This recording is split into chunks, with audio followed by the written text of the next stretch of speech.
అందరికీ నమస్కారం. ఇదండి చూడండి, జోగులాంబ దేవాలయం శక్తిపీఠం దగ్గరలో జోగులాంబ రైల్వే స్టేషన్ నిర్మించబడుతున్నది. ఈ రైల్వే స్టేషను భక్తుల కోసము ఎంతో సౌకర్యంగా ఉంటుంది.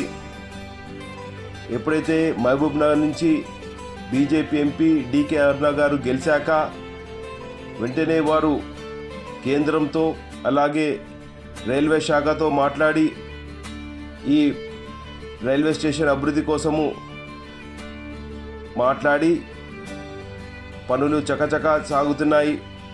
చూడండి, ఈ రైల్వే స్టేషను మొత్తం దేవాలయము ఏ విధంగా ఉంటుందో ఆ విధంగా మరి తీర్చిదిద్దుతున్నారు. అట్లాగే తెలంగాణ రాష్ట్ర అధ్యక్షుడు కేంద్ర మంత్రివర్యులు కిషన్ రెడ్డి గారి ప్రోత్సాహంతో మరి కేంద్రం నుంచి నిధులు, రైల్వే శాఖ నిధులు, అలాగే నరేంద్ర మోడీ గారి సహకారంతో తెలంగాణ అభివృద్ధి కోసము అహర్నిశలు కష్టపడుతున్న బీజేపీ క్యాడరు అందరికీ పేరు పేరున ధన్యవాదాలు. జోగులాంబ దేవాలయంకి ఇటువంటి అద్భుతమైన రైల్వే స్టేషన్ అందిస్తున్నందుకు ధన్యవాద్. భారత్ మాతా కీ జై.